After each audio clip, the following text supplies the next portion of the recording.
Hello friends, good morning. Welcome to our channel Target with Lalan Sharma. Today we will discuss about dimensions of physical quantities. सुबह की नींद इंसान के इरादों को कमजोर करती है। अपने लक्ष्य को हासिल करने वाले देर तक नहीं सोते। आइए देखते हैं डायमेंशंस ऑफ फिजिकल क्वांटिटीज। तो ये विद्यार्थी क्लास 11th वाले बच्चों के लिए एकदम नई चीज होगी, क्योंकि हाई स्कूल तक ये चीज नहीं है। तो वो ध्यान से देखें, तो काफी आसान है। तो हम लोग फंडामेंटल क्वांटिटीज के बारे में जान चुके हैं, जैसे लेंथ हुआ, मास हुआ, टाइम हुआ, temperature, electric current, luminescence intensity and amount of substance. इनको सिंबल में capital L, capital M, capital T, theta, A, C, D और मोल से रिप्रेजेंट करते हैं स्क्वायर ब्रैकेट के अंदर। ध्यान दिया जाए तो ये फंडामेंटल जो क्वांटिटीज हैं, इन पर जो प्रॉपर पावर, करेक्ट पावर जो लगा हुआ है, उसी को कहा जाता है क्या? Dimension. The proper power of fundamental quantities are called dimensions। मतलब जो प्रॉपर पावर, करेक्ट पावर लगता है फंडामेंटल क्वांटिटीज के ऊपर, उसी को क्या कहा जाता है? डायमेंशन कहा जाता है। यहां देखें, जैसे ये डायमेंशंस का मतलब समझने के लिए फिगर देखा जाए। यहां पे एक रॉड है, इसमें केवल लेंथ है, वॉल्यूम और एरिया को नेग्लेक्ट माना गया है। तो 1 मीटर लंबा रॉड है, इसको रिप्रेजेंट करने के लिए केवल लेंथ की आवश्यकता होगी। यहां पे देखिए, यहां एक स्क्वायर है, इसको रिप्रेजेंट करने के लिए केवल एल से बात बनने वाली नहीं है। इसका जो एरिया होता है, इसमें एरिया है, एरिया के लिए लेंथ इंटू ब्रेथ। लेंथ भी एक है और ब्रेथ भी एक है, तो लेंथ स्क्वायर हो जाएगा। इसको इस टाइप से रिप्रेजेंट किया गया है। तो आप समझिए एरिया का डायमेंशन क्या है? एल स्क्वायर है। ये क्यूब है, यहां भी है 1 meter, 1 meter, 1 meter. Length, height और ब्रेथ सब 1 मीटर है। इसके डायमेंशन को रिप्रेजेंट करने के लिए वॉल्यूम इक्वल टू होता है, ये 3D में हो गया, इसका वॉल्यूम होता है length into breath into height. तो लेंथ हुआ या ब्रेथ हुआ, वो ब्रेथ भी लेंथ ही है, हाइट भी लेंथ ही है। तो इसकी डायमेंशन को रिप्रेजेंट करने के लिए यहां पे क्या लिखा है? L cube. तो ये यहां से आप मतलब समझ सकते हैं कि डायमेंशन का क्या मतलब होता है। तो किसी फिजिकल क्वांटिटी की फंडामेंटल क्वांटिटी पर जो करेक्ट पावर, प्रॉपर पावर हम लोग लगाते हैं, उसी को क्या कहते हैं? डायमेंशन कहा जाता है। ध्यान दें, तो ये फंडामेंटल क्वांटिटीज पर जो करेक्ट पावर लगाते हैं, जो प्रॉपर पावर लगाते हैं, उचित घात। प्रॉपर पावर का मतलब मैं ये कह रहा हूं, जैसे अब एरिया का डायमेंशन चाहिए, तो यहाँ एल स्क्वायर लिखा है। अब तो मैंने एरिया वाले में एल क्यूब लगा देगा, तो वो प्रॉपर पावर थोड़ी ना होगा, उचित पावर थोड़ी ना होगा वो। तो वो पावर भी सही होना चाहिए, ये भी ध्यान देना। अब वॉल्यूम का होता है डायमेंशन, कोई पूछे तो एल क्यूब ही आपको लिखना पड़ेगा इन स्क्वायर ब्रैकेट। अब कहो नहीं मैं कुछ भी घात चढ़ा दूंगा तो वो वॉल्यूम का डायमेंशन हो जाएगा, तो ये गलत बात है। पावर क्या होना चाहिए? प्रॉपर होना चाहिए, करेक्ट होना चाहिए, ये भी शर्त है। हाँ, इसकी डिफिनेशन देख लिया जाए। To express a physical quantity, the proper powers which are placed on the basic quantities. Basic मतलब फंडामेंटल ही होता है। Basic quantities are called dimensions of the physical quantity.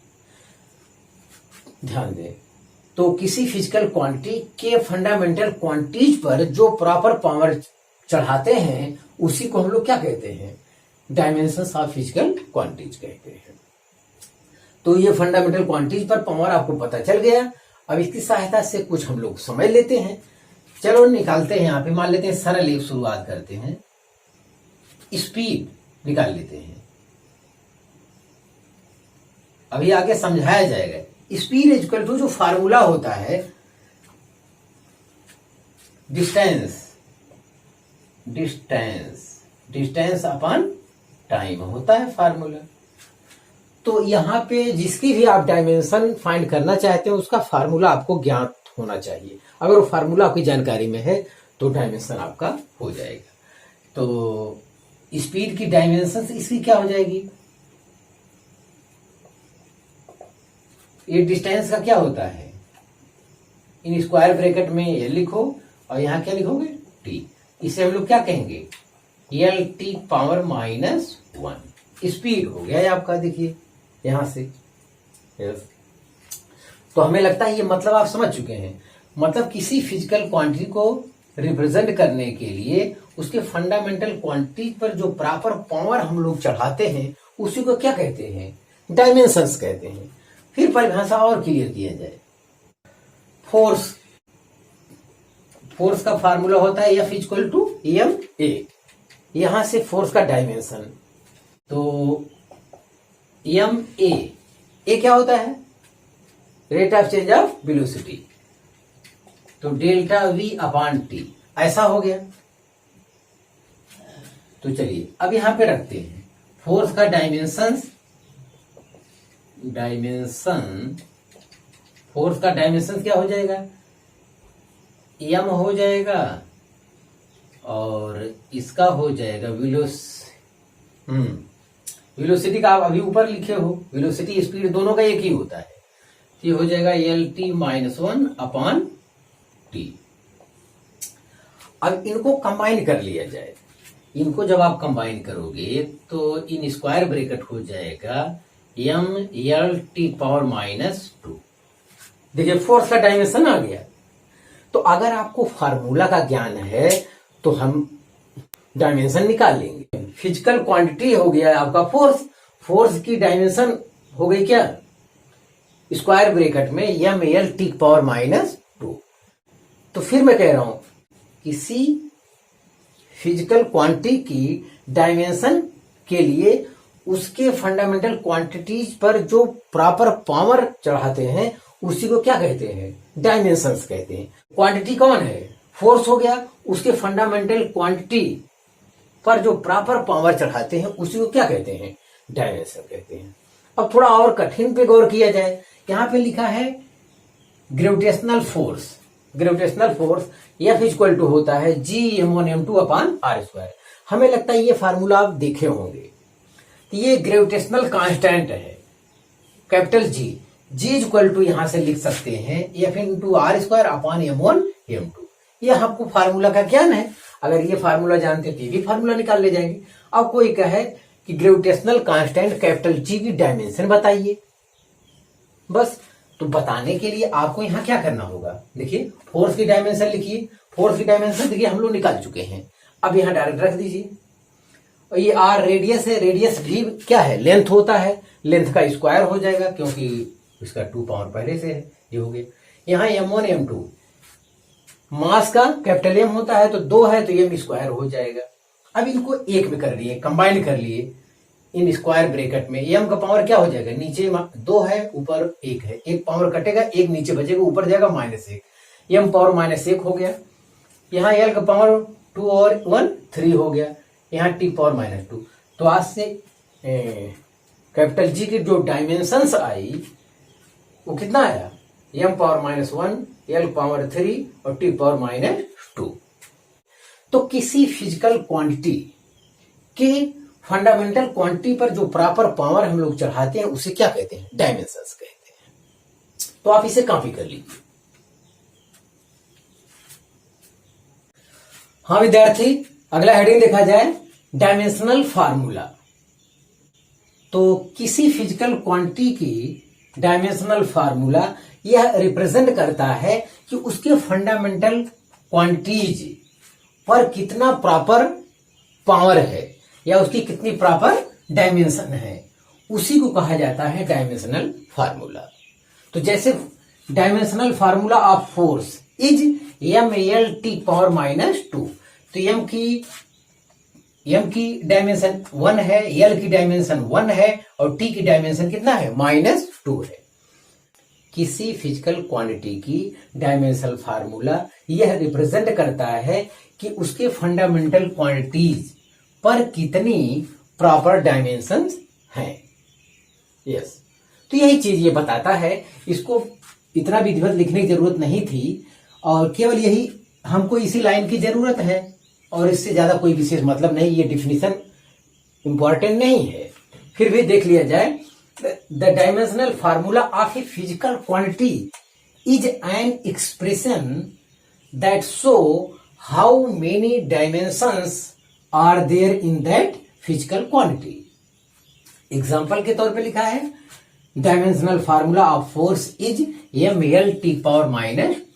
तो फिर मैं विद्यार्थी कह रहा हूं आपसे कि किसी फिजिकल क्वांटिटी का डायमेंशन फार्मूला यह रिप्रेजेंट करता है कि उसके फंडामेंटल क्वांटिटीज पर कितने प्रॉपर डायमेंशन है। यस, तो यहां पर m की एक डायमेंशन है, l की एक डायमेंशन है, और t की -2 डायमेंशन है।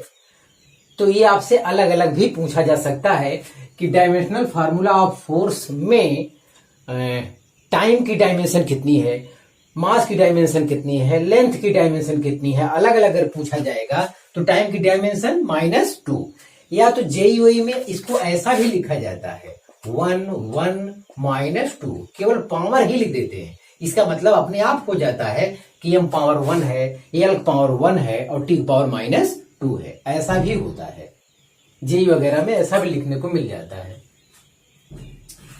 अब अगला हेडिंग देखा जाए, डायमेंशनल इक्वेशन। डायमेंशनल इक्वेशन यदि देखा जाए तो किसी फिजिकल क्वांटिटी को उसके डायमेंशन के इक्वल रखने पर जो इक्वेशन फाइंड होता है उसी को क्या कहते हैं, डायमेंशनल इक्वेशन कहते हैं। इस हेडिंग का कोई विशेष मतलब नहीं, आपको परेशान होने की जरूरत नहीं है, बस एक मतलब जान लिया जाए कि ये चीज है। हमको तो यही चीज पूछा जाएगा डायमेंशन निकालने के लिए। ये डायमेंशनल इक्वेशन का ये फायदा है कि इससे जब न्यूमेरिकल लगाएंगे तो शार्ट में भीड़ भाड़ के स्थान पे हम इसका प्रयोग करेंगे। तो फिर देखते हैं, जैसे ये एक्सेलरेशन है, इसका डायमेंशन को स्क्वायर ब्रैकेट के अंदर करते हैं। एक्सेलरेशन का डायमेंशन ये है, इसके बराबर है ये। ध्यान दें, अगर ये कहीं लिखा तो उसके स्थान पे ये चीज लिख सकते हैं हम। तो किसी फिजिकल क्वांटिटी को उसके डायमेंशन के इक्वल रखने पर जो इक्वेशन फाइंड होता है उसे क्या कहते हैं, डायमेंशनल इक्वेशन कहते हैं। तो जैसे यहाँ पे एक्सेलरेशन है, एक्सेलरेशन का ये डायमेंशन हम लोग अभी निकाले होंगे, l⁻²। देखो ये सजावटी में जो है पूरा mlt लिखते हैं लोग, या नहीं भी लिखोगे केवल l⁻² लिखोगे तब भी चल जाएगा, लेकिन mlt थोड़ा सजावटी के लिए लिखा जाता है, अच्छा लगता है। जिसकी पावर 0 है उसका मान 1 होता है, उसका लिखना आवश्यक नहीं है। आपका मन करे तो लिखिए, न मन करे तो मत लिखिए। एक्सेलरेशन को उसके डायमेंशन के इक्वल रखते हैं, तो एक्सेलरेशन इक्वल टू उसका dimension is a dimensional equation. तो ये क्या है, एक्सेलरेशन का डायमेंशनल इक्वेशन कह सकते हैं आप। The dimensions of acceleration are 0 in mass, 1 in length and -2 in time. तो जैसे एक्सेलरेशन का डायमेंशनल इक्वेशन ये है अगर, तो इसमें अलग अलग ये टाइम की डायमेंशन पूछ लिया जाए, कितना है -2, लेंथ की 1, मास की 0। तो ये आपको जानना चाहिए। तो इतनी बातें यहां हमें आपको बताना था। इसका डिफिनेशन देख लिया जाए, the equation obtained by writing a physical quantity equal to its dimensional formula is called dimensional equation of that quantity. किसी फिजिकल क्वांटिटी को उसके डायमेंशन के बराबर लिखने पर जो इक्वेशन फाइंड होता है उसे डायमेंशनल इक्वेशन कहते हैं। बस इतना। अब इस सब का मतलब जानना चाहिए, ऐसा नहीं ये चीज एग्जाम में आने वाला है, तो आप इसे कॉपी कर लीजिए। हाँ विद्यार्थी, अगला हेडिंग देखा जाए, dimensional formula of some physical quantities. तो ये सब बहुत आसान है, सफाई से लिखा हुआ है। अब आपको हम सफाई से समझा देते हैं तो आपका क्लियर हो जाएगा। ध्यान दिया जाए, तो ये सीक्वेंस नंबर हो गया, 1 से लेकर 10 तक हम आपको समझाए हैं, और ये आपकी फिजिकल क्वांटिटी हो गई, और ये उसका फार्मूला हो गया, ये उसका डायमेंशन हो गया, और डायमेंशन के बेस पर आपका एसआई यूनिट यहाँ पे लिख दिया गया है। तो ध्यान दिया जाए। चलिए शुरू करते हैं नंबर 1 से। पहला है एरिया। एरिया का फार्मूला सामान्यतः आप लोग जानते हैं, L into B, length into breadth होता है। या एरिया, जैसे सर्किल का एरिया लेते हैं πr², तब भी वही डायमेंशन में फर्क नहीं आएगा। पाई आर स्क्वायर लेते हैं तो पाई डायमेंशन लेस है, और आपका आर स्क्वायर मतलब रेडियस का स्क्वायर है, रेडियस भी क्या होता है, लेंथ होता है, तब भी हमारा डायमेंशन यही आएगा। देखिए हर जगह MLT लिखा है, जिसकी पावर 0 होती है उसका मतलब 1 होता है, वो आप लिखें या न लिखें, ध्यान दिया जाए। तो यहाँ एरिया का फार्मूला है L इंटू बी, L भी लेंथ है, B भी लेंथ है, तो L स्क्वायर इसका क्या हो जाएगा, डायमेंशन हो जाएगा, स्क्वायर ब्रैकेट में रख देंगे। L स्क्वायर अगर डायमेंशन हो गया तो इस आधार पे मीटर स्क्वायर क्या हो जाएगा, यूनिट। आप पूरा मीटर लिखते हैं तो इतना बड़ा लिखिए, 60 में लिखते हैं तो M स्क्वायर ही क्यों लिखिए, ध्यान दे। दूसरे नंबर पे है वॉल्यूम। वॉल्यूम होता है length into breath into height होता है, तो ये सभी लेंथ है, इसका डायमेंशन L पावर 3 हो जाएगा। देखिए M power 0, L power 3, T power 0, तो जिसकी 0 है वो लिखना आवश्यक नहीं, आपका मन करे तो लिखिए, मन करे ना लिखिए। इसकी यूनिट हो जाएगी ऐसा यूनिट मीटर क्यूब। अब आइए स्पीड और वेलोसिटी, स्पीड हो या वेलोसिटी, स्पीड है तो डिस्टेंस अपॉन टाइम होता है फार्मूला, वेलोसिटी है तो डिस्प्लेसमेंट अपॉन टाइम, तो डायमेंशन पर कोई फर्क पड़ने वाला नहीं है। देखिए x का L होता है, x का ऊपर L लिखे, नीचे T, तो नीचे वाला T ऊपर जाएगा तो L T पावर -1 और M पावर 0 ऐसे लगा देते हैं ताकि अच्छा लगे स्क्वायर ब्रैकेट में, कितना आया। तो आज से आपको ये ख्याल करना है स्पीड या वेलोसिटी का डायमेंशन कितना होता है, L T पावर -1, यूनिट होता है मीटर पर सेकेंड, इसकी यूनिट होती है मीटर पर सेकेंड, ध्यान दिया जाए। देखिए मीटर पर सेकेंड। हाँ, अब देखिए अगले नंबर पे है एक्सेलरेशन। विद्यार्थी इसका फार्मूला आपको अवश्य आना चाहिए, तो आपसे रिक्वेस्ट है जो क्लास 11th में गए हैं बच्चे, उनसे रिक्वेस्ट है कि हाई स्कूल तक जितनी फिजिकल क्वांटिटी आप जानते हैं सबकी डायमेंशन आप निकाल डालिए। और ये चैप्टर यहाँ पे कंप्लीट नहीं हो सकता, ये ऐसा चैप्टर है जिसको हर चैप्टर में पढ़ाया जाएगा, तो इसका पूर्ण ज्ञान दोनों किताब खत्म होने के, क्लास 11 12 टोटल कोर्स खत्म होने के बाद ही आपको हो पाएगा। लेकिन जितना हम जानते हैं उसकी डायमेंशन निकालना हमें आना चाहिए, उसका तौर तरीका हमें आना चाहिए। अब देखें acceleration, acceleration equal to change in velocity upon time. तो वेलोसिटी का हम ऊपर देखिए अभी लिख चुके हैं, केवल टाइम के डायमेंशन से डिवाइड कर दें तो नीचे वाला टाइम ऊपर जाएगा, तो टी पावर कितना हो जाएगा -2, तो आ गया LT पावर -2 या मीटर पर सेकेंड स्क्वायर, एक्सेलरेशन का डायमेंशन हो गया। हमें लगता है आपको सब समझ में आ रहा है, सीरियल चलेंगे तो बहुत अच्छा लगेगा। अगला हम ले लिए हैं डेंसिटी। डेंसिटी इक्वल टू होता है मास अपॉन वॉल्यूम। मास का कैपिटल M लिखा जाएगा, वॉल्यूम का नीचे आएगा L का पावर 3, L का पावर 3। अरे भाई ऐसे आएगा M और नीचे आएगा क्या, L का पावर 3, तो 3 जब ऊपर आएगा क्या हो जाएगा, M L पावर -3 और T पावर 0 ऐसे लगा देते हैं। तो हमें लगता है आपको ये बात समझ में आ गई है कि ये कहां से आया है। तो आज से ख्याल करना है डेंसिटी की, जो देखिए हर चीज ये फार्मूला फाइंड होना चाहिए, आपको रटने की जरूरत नहीं है। डायमेंशन 2-4 जरूर जान लेना चाहिए, जैसे वेलोसिटी हो गया, फोर्स हो गया, वर्क हो गया, बस 3-4 जानकारी में रहेगा तो काम चल जाएगा। तो ये डेंसिटी हो गया, इसका यूनिट हो जाएगा क्या, किग्रा पर मीटर क्यूब, देखिए यहां लिखा है। अब आते हैं हम लोग फोर्स पर। फोर्स हम लोग अभी निकाल भी चुके हैं इससे पहले। फोर्स फार्मूला होता है F इक्वल टू ma, यहां मास हो गया और एक्सेलरेशन, एक्सेलरेशन का हम लोग अभी निकाल चुके हैं LT -2, तो M LT पावर -2 हो गया। ध्यान दिया जाए डायमेंशन में प्रोडक्ट भी किया जाता है और डिवाइड भी किया जाता है। जैसे यहाँ पे डायमेंशन ऊपर वाले में नीचे से क्या किया गया, डिवाइड किया गया, यहाँ इनटू किया गया। तो डायमेंशन निकालने के लिए जो है प्रोडक्ट और डिवीजन का हम लोग उपयोग करते हैं, ध्यान दिया जाए। तो यहाँ पे दोनों का प्रोडक्ट कर लिए, तो एक में आ गया MLT पावर -2 फोर्स के बारे में। फोर्स का इसे यूनिट लिखें किग्रा मीटर पर सेकेंड स्क्वायर, या फोर्स की यूनिट क्या होती है, न्यूटन, और शॉर्ट में कैपिटल लेटर में M भी लिखते हैं, ध्यान दिया जाए।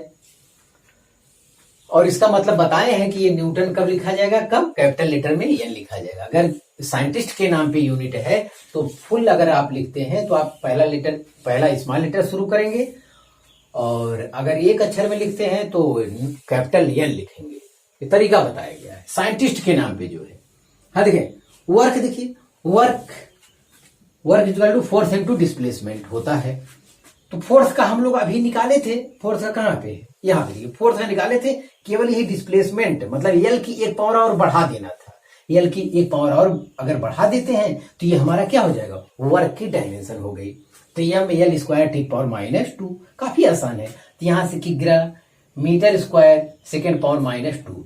तो वर्क की जो यूनिट होती है वो जूल होती है, और शॉर्ट में उसे कैपिटल लेटर में जे लिखते हैं, ध्यान दिया जाए। तो वर्क की यहां पे यूनिट लिखा है काइनेटिक एनर्जी, पोटेंशियल एनर्जी, जितनी एनर्जी है सभी का क्या है, यही यूनिट होता है जो वर्क का होता है।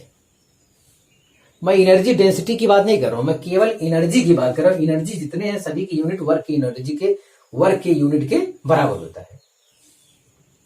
जो एनर्जी है जितने सभी की डायमेंशन वर्क की डायमेंशन के इक्वल होता है, ध्यान दिया जाए। जैसे kinetic energy, potential energy, energy केवल कहा जाए, वर्क इस सबका क्या है, एक ही है। चलिए पावर की बात करते हैं। Power P equal to W/T होता है। W है यही, W आप लोग निकाल चुके हैं वर्क का। तो वर्क का इतना होता है, केवल एक टाइम से डिवाइड ही तो करना है, तो नीचे वाला टाइम ऊपर जाएगा तो इंक्रीज कर जाएगा। तो -2 था तो माइनस क्या हो जाएगा 3, देखिए यही आ गया। तो पावर की जो डायमेंशन आ गई M L square T power -3, मतलब यहाँ पे W का लिख लेना और नीचे क्या है टाइम का, और फिर ऊपर जाएगा तो क्या हो जाएगा, माइनस में है तो ऐड हो जाएगा, ये बढ़ जाएगा, और पहले ऊपर अगर होता प्लस वगैरह तो डिक्रीज करता।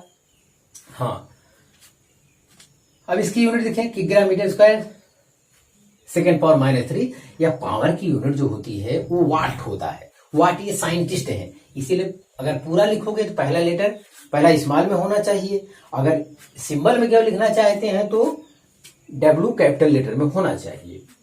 Linear momentum P equal to mv आप लोग जानते होंगे। तो मास यहाँ पे लिखा है, वेलोसिटी का LT-1 होता, हम लोग निकाल चुके हैं, देखिए LT-1 बस हो गया, आ गया। और किग्रा मीटर पर सेकेंड होता है इसकी SI यूनिट। अब है लास्ट में क्या, टॉर्क।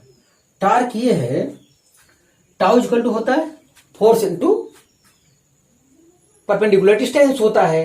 अगर आपको फार्मूला जानकारी में है तो ये ठीक है, नहीं जानकारी में है तो जब आगे फिजिक्स में आता जाएगा तो आप जानने जाएंगे। बहुत से ऐसी फिजिकल क्वांटिटी है जिसका डायमेंशन लिखना यहाँ ठीक नहीं है, क्योंकि क्लास 11th का बच्चा पूरी फिजिक्स के बारे में नहीं जानता। तो यहाँ पे वो चीज लिखा जिसको आप कभी सुने हो, देखे हो, इस टाइप से रहेगा। यहाँ पे हम आपको नॉलेज केवल देना चाहते हैं कि आपको तौर तरीका पता चल जाए। देखिए फोर्स का जो डायमेंशन हम लोग निकाले हैं, यहाँ पे निकाले हैं, और केवल R से क्या कर देना, इंटू कर देना, तो L की एक पावर बढ़ा देना है।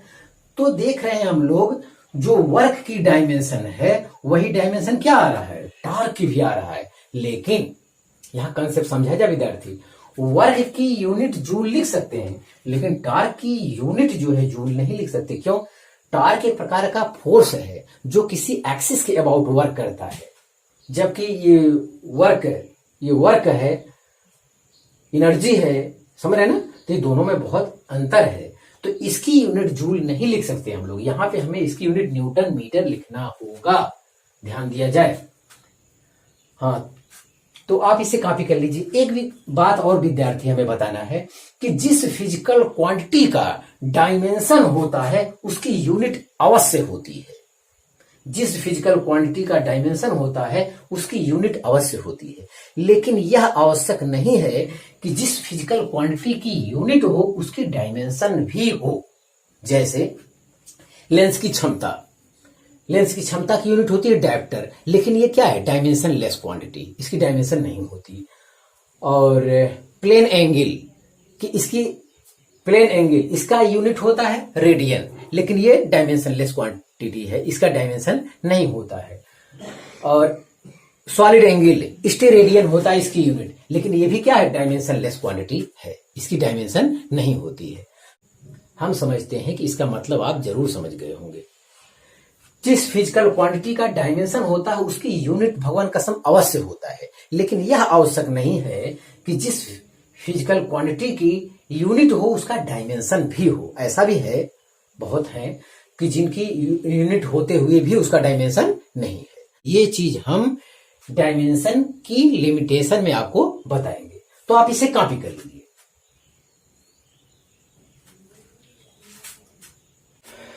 हाँ विद्यार्थी, अगला हेडिंग देखा जाए, quantities having same dimensions.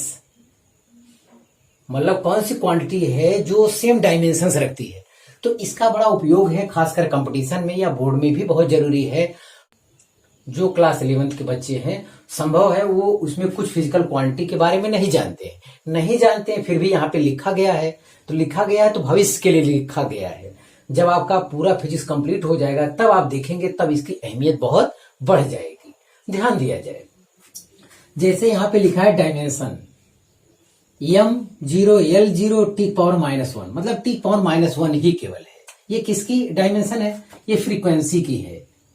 Frequency के बारे में आप जानते होंगे, n इक्वल टू क्या 1/t होता है, सुने होंगे। तो इसका डायमेंशन क्या हो जाएगा? T⁻⁻1। तो ये चीज है ये। तो फ्रीक्वेंसी तो सब लोग जानते होंगे। देखिए, angular frequency, angular velocity gradient and D के कांस्टेंट, इन सबका डायमेंशन यही होता है। आज माना कि संभव है सबको ये चीज जानकारी नहीं, जो लड़के क्लास 12th में हैं या जो कंपटीशन तैयारी कर रहे हैं उनके लिए तो बहुत फायदा होने वाला है इससे। तो इतना कहीं भी मिल जाए, सबका डायमेंशन क्या है? यही है, तो बड़ा फायदा हो जाएगा। लेकिन इसके लिए बहुत ज्ञान मांगता है। चलिए ठीक है, जो आपकी जानकारी में वही देख लीजिए, इसे नोट में जरूर लिख लीजिएगा, या आपको आने वाले कल में बहुत फायदा देने वाला है। तो अगला डायमेंशन में देखते हैं, m/L² T⁻⁻2। तो ये डायमेंशन किसका है? वर्क का। हम लोग अभी निकाल चुके हैं। वर्क की है, एनर्जी की है, पोटेंशियल एनर्जी की है, काइनेटिक एनर्जी की है, टार्क की है, मोमेंट ऑफ फोर्स की है। मोमेंट ऑफ फोर्स को ही टार्क कहते हैं। तो ये सब नाम है। इन सब का, इतने का डायमेंशन यही है। तो इतनी बातें जब इकट्ठा कर दिया तो ये आपको फायदा नहीं हो जाएगा? आप किसी का भी निकालना चाहें, अगर आप निकालेंगे, काइनेटिक एनर्जी आप जानते हैं K equal to half mv²। तो हाफ तो डायमेंशन लेस है, लेकिन मास और वेलोसिटी का L_T-1 होता है, तो m/L² T⁻⁻2 यही आएगा। काइनेटिक एनर्जी हो, potential energy U, gravitational potential energy U equal to mgh, यहां भी रखेंगे तब यही आएगा। फार्मूले का ज्ञान आपको होना चाहिए, उसमें आप रखिए सबका अलग अलग, और आपको डायमेंशन मिल जाएगा। यस, तो इन सबका डायमेंशन आपका ये है। तो ये बड़ा काम देने वाला है आपके लिए। अगला देखा जाए, अगला है m⁻1 L⁻⁻1 T⁻⁻2। ये है, ये जो है किसका डायमेंशन है? ये प्रेशर का डायमेंशन है। Pressure P equal to F/A, P equal to होता है F/A। ये प्रेशर का डायमेंशन है, आप निकालेंगे चल जाएगा। प्रेशर का है, स्ट्रेस का है, यंग्स मॉडुलस का है, बुर्क मॉडुलस का है, मॉडुलस ऑफ रिगिडिटी का है, एनर्जी डेंसिटी है। एनर्जी डेंसिटी मतलब एनर्जी पर यूनिट वॉल्यूम होता है। तो जब आप ये सब वैल्यू जान जाएंगे तो ये आपके लिए बड़ा उपयोगी हो जाएगा। यस, या जो लड़के इसके बारे में जानते होंगे कंपटीशन वाले, उनके लिए बड़ा फायदेमंद है। ये चीज इकट्ठे आपको मिल जाएगा। तो इस टाइप से ऑप्शन में दे देते हैं, 3 इसमें दे देंगे, एक कोई अतिरिक्त दे देंगे, कहेंगे किसका डायमेंशन इससे मेल मतलब डिफरेंस है, सबसे डिफरेंस है, कोई एक है जो सबसे अलग है। तो इस टाइप से कर देंगे। चलिए अगला देखते हैं, मोमेंटम एंड इम्पल्स। देखिए, m/L T⁻⁻1, अभी linear momentum P equal to mv से हम लोग अभी फाइंड किए थे, P इक्वल टू mv। तो इसका मोमेंटम यही आया था। तो मोमेंटम का भी ये डायमेंशन है, इम्पल्स का भी ये डायमेंशन है। ध्यान दिया जाए। अगला है एक्सेलरेशन, हम लोग अभी निकाले हैं L⁻⁻2, ये चीज है।